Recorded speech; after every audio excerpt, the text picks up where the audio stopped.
I can't believe Roger married someone so low class. There are plenty of women from good families out there. Low class. My sister-in-law looked down on me, no doubt about it.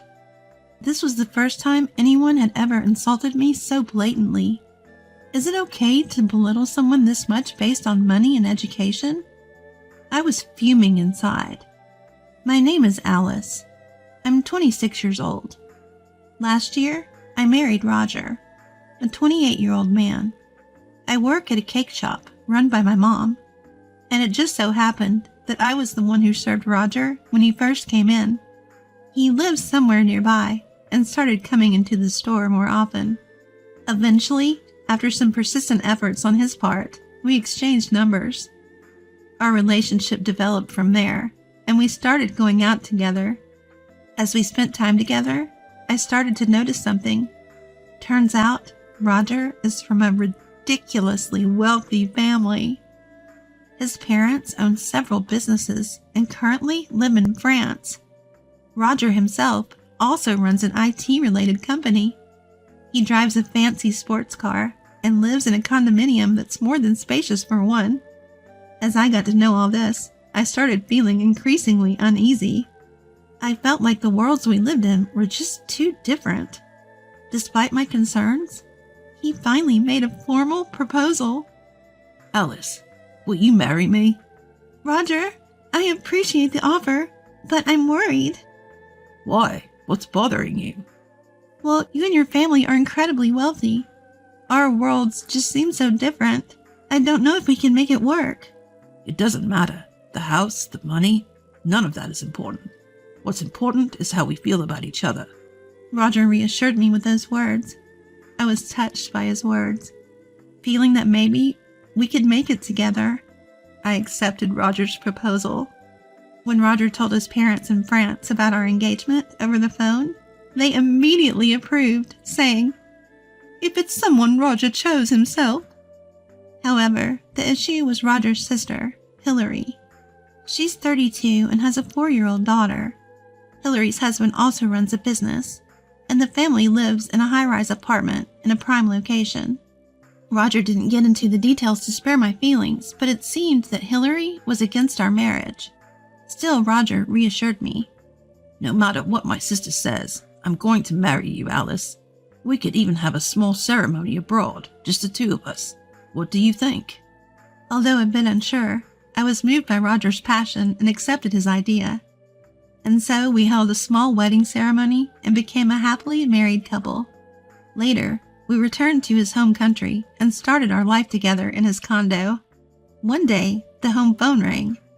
Roger was out for work, and I was alone. Hello? Hello? This is Hillary, Roger's sister. Hello. Nice to meet you. I'm Alice. You're Alice? I heard you two had a small wedding. Just the two of you. Yes, we did. Was that your idea? No, it was Roger's idea, and I agreed. Surprising. Running off and getting married like that? So your family owns a bakery, right? Yes. And do you work there? Yes, I do. Since when? Since I was 16. What? 16? What about high school? I dropped out and started working right away. You're kidding, really? Yes, it's true. Why didn't you go to high school? Well, there were various circumstances. Ah, so you dropped out of school, huh? Yes. Well, I went from elementary all the way through college in a pre-K college school, so it's surprising to me that people drop out these days. After that, Hillary continued to ask me various personal questions. An hour of this back and forth left me emotionally drained by the time I finally hung up. The way she spoke to me, her entire demeanor felt condescending. Later that night when Roger got home, I told him about my conversation with Hillary. Hearing this, he looked visibly frustrated. She intentionally called when I wasn't around, didn't she? Alice, I'm sorry you had to go through that. It's okay. I've known for a while that my sister doesn't approve of our marriage, but it doesn't matter what she thinks. This is my marriage, not hers. If she calls again, you don't have to answer. That's what Roger said. I still had some worries, but I knew that Roger cared for me. and I had made up my mind to marry him. Regardless of what anyone said, I decided to focus on building a happy home. Then one day, after Roger got back from work, he told me, Alice, my parents are actually coming back from France. "Oh?" Yeah, we've already told them we got married, so my mom and dad said they'd like to meet you and your mom. They suggested we all get together for a meal. "I see." My heart started pounding. This meant I would be meeting Roger's parents for the first time. And that also meant I'd be face to face with that Hillary I had talked to over the phone. So it's going to be the first time you're meeting my parents, huh? I lost my dad a while back, and Mom was living alone in her house. Roger had already visited and greeted my mom, who was completely on board with our marriage. A dinner gathering, huh? Makes me a little nervous. Don't worry, you'll be fine. Roger reassured me. The dinner would take place at an upscale hotel restaurant booked entirely for the occasion by Roger's parents. Roger's family attending the event would include his parents, Hillary's husband, and their 4-year-old daughter, and oddly enough, Hillary's in-laws. On my end, it would just be my mom. Finally, the day before the big dinner arrived, I was working at the bakery as usual. Mom said, "I'll bring these treats with us for everyone tomorrow," as she packed up the shop's most popular sweets. After finishing my work, I went home and found myself pondering in front of my closet, deciding what to wear for tomorrow's dinner. That's when the phone rang. It was from Hillary. Roger had told me to ignore her calls, but I thought this might be something urgent about tomorrow, so I picked up. "Hello? Alice, do you have a minute?" "Yes." "Look, about tomorrow's dinner. Would you mind not coming?" "Excuse me?" "I don't know how much you're aware of, but..." Hillary then went on a long spiel about how her parents have assets worth around $300 million, own several properties in France and domestically, and that all the attendees of the dinner are graduates from top-notch colleges or postgraduate programs. "My husband's family also comes from a long line of wealthy people. They have a dignified history. In some ways, they're even more impressive than us. Business owners, doctors, college professors, lawyers. Well, that's generally the type of careers they're in." "Right. So what I'm getting at is, if you show up at the dinner meeting tomorrow, you'll definitely stand out." "Stand out?" "Yes, you're a dropout, right?" "Yes." "So naturally you would stand out at the dinner. You probably won't even keep up with the level of conversation. And it might be awkward for your mom, too." But... Don't interrupt me. You know what I mean, right? It's just not the right place for you. Or maybe it's like you're from a different world altogether. You don't want to embarrass yourself in front of everyone, do you? True, I didn't go to high school, and my family isn't wealthy. But I'm married to Roger now, so I at least want to formally meet and greet his parents. That's exactly why I told Roger it wouldn't work out. He never listens. So, did you have your sights set on marrying into money? Are you after our fortune? You must have been the one to make advances toward Roger, right? That's not true. There should have been better options for Roger. I don't know how he ended up with you.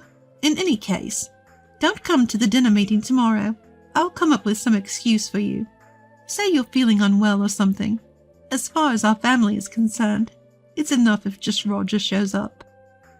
"But Roger is marrying someone so unsophisticated when he could have been with someone of a better pedigree." "Unsophisticated?" I apologize for speaking my mind like that. Anyway, please skip tomorrow's dinner, so let's leave it at that.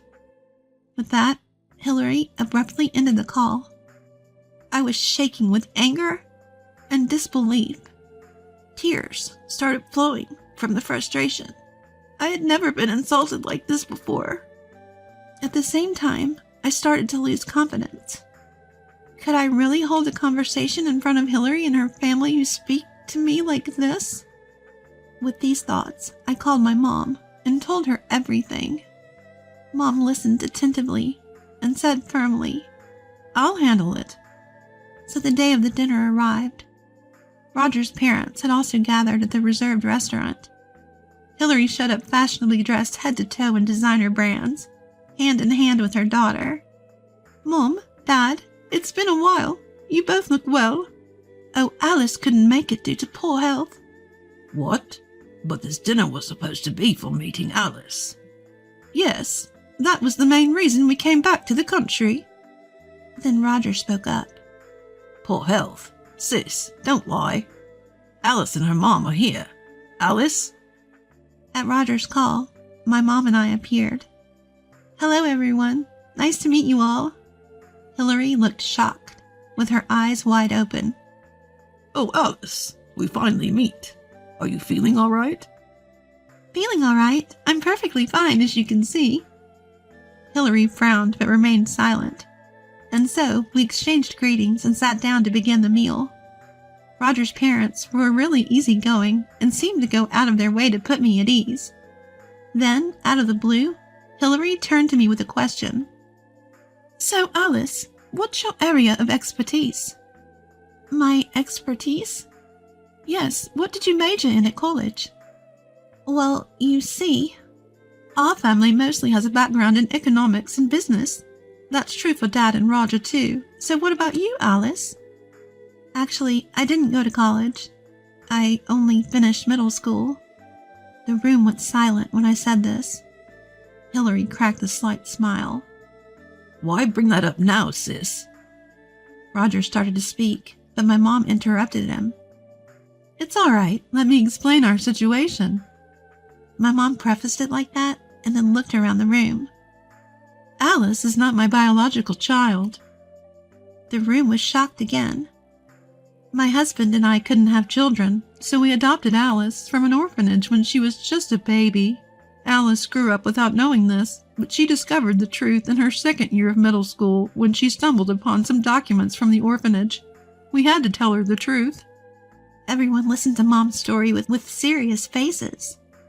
"When Alice found out, she was unbelievably shocked, and then my husband got sick. His illness progressed rapidly, and he passed away. We run a bakery, and losing him was a significant blow. We were struggling financially. That's when Alice said, 'I'll drop out and work in the shop right away.' I told her to go to high school, but her mind was made up. Knowing that they aren't my biological parents, but still raised me with so much love and care, I felt grateful to them. Despite my tantrums, my parents indulged me. They scolded me when I needed to be scolded, so I wanted to work in the bakery and help Mom, who is now alone." When I heard about this from Alice, I just fell even more in love with her. I mean, think about it. If you found out as a teenager that your parents weren't your biological parents, and that money was tight because your dad passed away, you could have easily gone off the rails, rebelled, or even run away, right? But Alice decided to be thankful and started working to give back. That's why I wanted to marry her. After Roger finished speaking, his parents had tears in their eyes. Roger, you really did find an incredible person. "Absolutely. It's been a long time since I've been this touched. Alice, please take good care of Roger from now on. And thank you, Alice's mom, for sharing all of this with us. She's such a thoughtful daughter." "Yes, blood connection or not, Alice is our precious daughter, so I'm very thankful to Roger, who chose her as his wife and is treating her so well." With that, my mom brought out a bag of homemade sweets. "We brought some of our homemade sweets for everyone. Please take some home." Mom handed out the sweets, and everyone was delighted. On the other hand, Hillary looked anything but pleased. Roger turned to Hillary and began to speak. Hillary, do you get it now? I was the one who was totally smitten and went after her aggressively. We're married because of that. Stop making unfounded accusations that Alice is after my money." Then Hillary responded. "What, Roger? What are you talking about? I never said any such thing. Stop lying." "It's not a lie. Listen." Roger then turned up the volume on his mobile phone, playing a recorded conversation. It was a conversation between Hillary and me from last night.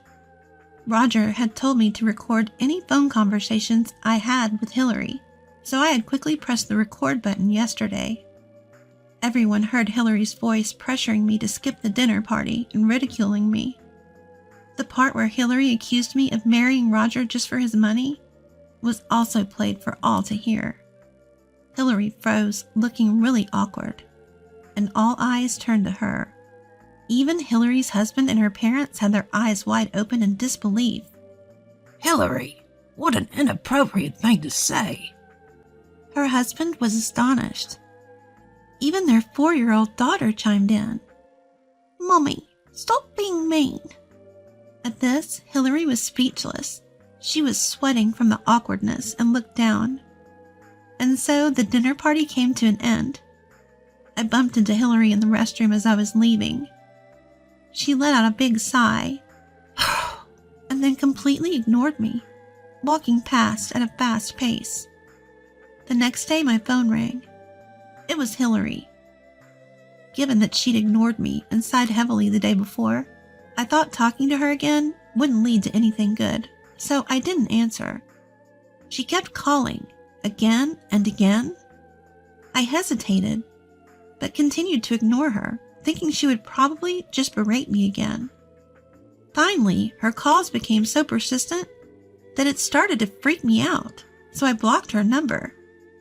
A few days later, a sealed letter arrived from Hillary. I was scared to open it, but Roger and I decided to see what was inside together. Then, I apologized for the harsh things I said last time.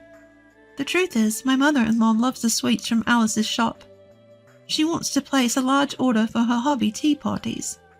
She's been pressing me to contact you daily, which is why I've been calling. I was going to reach out to the shop directly, but I felt I had to apologize to Alice first. I'm truly sorry for the hurtful things I've said. I've reflected deeply on it. Please contact me as soon as possible. Hillary. Expecting some snide comment, I found myself, unintentionally, laughing with Roger. As we read the apology and the request. So I immediately reached out to Hillary. Alice, thanks for calling me back, and I'm really sorry for all the terrible things I said. My mother-in-law fell in love with the sweets we got at the dinner party. They really stand out. She was quite impressed. Could we place an order for several kinds? Of course, I'd be happy to accommodate. Really? You're a lifesaver. After that, Hillary stopped being nasty to me. Even better, she started placing a lot of orders at our bakery, causing our profits to soar. The shop became so busy that just Mom and I couldn't keep up. Now we've even hired part-time employees. Roger said, I've always hated my sister for being so bossy and domineering, but she's mellowed out now, thanks to Alice. Thank you. Upon further inquiry, it turned out Hillary had been worried that her in-laws would look down on her because her husband's family was wealthier and because her brother married a woman who had dropped out of school. But it was all in Hillary's head. Her in-laws actually loved the cakes from our shop after the dinner party. It seemed like Hillary had reflected on her behavior. Time passed, and recently, I found out I'm pregnant. When I shared the news, Roger, both our parents, and even my mom were thrilled. I'm spending my days looking forward to the baby's birth. Once the child is born, I plan to build an even happier family with Roger.